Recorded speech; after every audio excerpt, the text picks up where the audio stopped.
শাকিব ভাই বাংলাদেশে মানে বাংলা চলচ্চিত্রকে এমন একটা পর্যায়ে নিয়ে গেছে যেখান থেকে নামানো খুবই কঠিন। বরবাদ সিনেমায় পুলিশ চরিত্রে প্লে করা খল অভিনেতাকে আজকে মধুমিতা সিনেমা হলের ভিতর দেখা গেছে দর্শকের সাথে একই সাথে আলাপ আলোচনা করে দর্শকের উদ্দেশ্যে উনি কি তথ্য দিলেন অবশ্যই আপনাদের ভিডিওটা দেখাবো।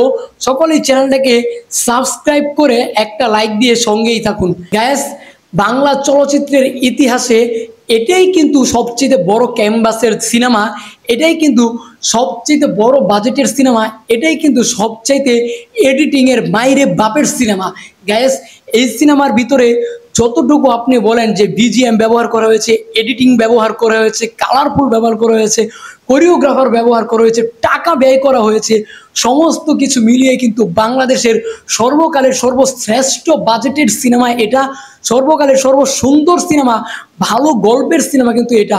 আপনি অনেকে বলবেন যে এটা কোনো গল্প হলো, গায়েস এরকম অনেক ভালো ভালো গল্পও কিন্তু সিনেমা ফ্লপ করেছে, এর চাইতে অনেক বাজে বাজে গল্প সিনেমাও কিন্তু অনেক মানে ব্লকবাস্টার করেছে। এখানে প্রধান কথা হলো সিনেমাকে সুন্দরভাবে ফুটিয়ে তোলা, জায়গায় জায়গায় টাকাগুলো ব্যয় করে চোখের দৃষ্টিকে আকর্ষণ করা, একই সাথে ছবিটাকে ডিরেক্টরের মাধ্যমে কতটুকু জায়গায় কতটুকু বিশ্বমানের করে তোলা হয় সেই দিকে নজর দেওয়া। গায়েস, এই বরবাদ কিন্তু তেমনটাই হয়েছে, কোনো রকমভাবে এক চুল পরিমাণ সিনেমাটাকে আপনি বলিউডের বাইরে ভাবতে পারবেন না। আপনি যদি ভুলে যান যে সিনেমার হিরো শাকিব খান, তাহলে আপনি এটাও ভুলে যেতে বাধ্য হবেন সিনেমা বাংলাদেশের। কেননা এই সিনেমা যে কি হয়েছে, চলুন আমরা সিনেমার খল অভিনেতার কাছে শুনে আসি। এত বড় ক্যানভাসের সিনেমা এর আগে হয় নাই, এই ফার্স্ট টাইম এত বড় ক্যানভাসে হলো। শাকিব ভাই বাংলাদেশে মানে বাংলা চলচ্চিত্রকে এমন একটা পর্যায়ে নিয়ে গেছে যেখান থেকে নামানো খুবই কঠিন। যে বড় বড় জায়গা যেখানে শাহরুখ খান, আমির খান যেখানে মানে অ্যাক্টিংটা করে, আর আপনারা রিসেন্টলি শাকিব ভাইকে দেখছেন কিনা জানি না, আমার মনে হয় ওয়ার্ল্ডের সব থেকে সুদর্শন নায়ক এই মুহূর্তে শাকিব খান। তো উনি বাংলা চলচ্চিত্রকে আগায় নিয়ে যাচ্ছে, আপনাদের সবার সাপোর্ট দেওয়া উচিত, সমালোচনা কম করা উচিত ওনার, খুশি হবে। এবং এই গানটা কিন্তু তামিল, তেলুগে আপনি বড় বড় ইন্ডাস্ট্রির সাথে তুলনা করতে পারেন, নট অনলি বাংলাদেশ, এটা ওয়ার্ল্ডের যে কোনো ইন্ডাস্ট্রির বড় বড় গানের সাথে তুলনা করতে পারেন চাঁদ মামা, এবং এটা ম্যাসিভ হিট হবে, সামনে আরো অনেক।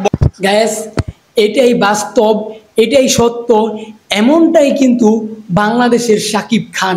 আজকে যারা মানে লো ক্লাস থেকে শুরু করে আপার ক্লাস পর্যন্ত দর্শক রয়েছেন, তাদের মণিকোঠায় কিন্তু পৌঁছে গেছেন শাকিব খান। একদিন যারা শাকিব খানকে পছন্দ করতেন না, তারা আজকে শাকিব খানকে মাথায় তুলে রেখেছেন।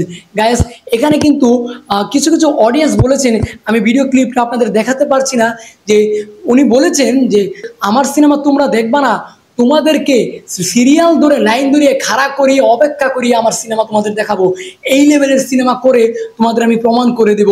গ্যাস, এই যে সাধারণ দর্শকের এই ধরনের বাক্য, মানে ব্যাপারটা মানে চিন্তা করলে বোঝা যায় যে কোন জায়গায় পৌঁছে গেছেন শাকিব খান, কোন জায়গায় চলে গেছেন বাংলা চলচ্চিত্র।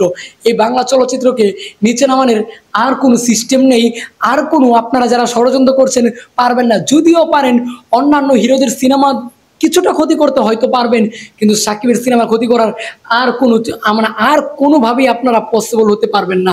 যাই হোক গাইস, আজকের ভিডিওটা এই পর্যন্তই। যদি এখানে কোনো সাকিব হ্যাটার্স থাকেন, তারাও আজকে মানে ভালো কমেন্ট করতে বাধ্য হবেন, সেটা আমি নিশ্চিত। কেননা এই সিনেমার কোনো বাজে রিভিউ আসেনি, এই সিনেমার কোনো বাজে রিভিউ আসেনি, আগামীতেও আসবে না, সেটা খুব ভালো করে জানি। পরবর্তী ভিডিও নিয়ে আসার আগ পর্যন্ত যারা নতুন আছেন চ্যানেলটাকে সাবস্ক্রাইব করে রাখুন, আমাদের সঙ্গেই থাকুন, লাইক দিয়ে থাকুন। আল্লাহ হাফিজ।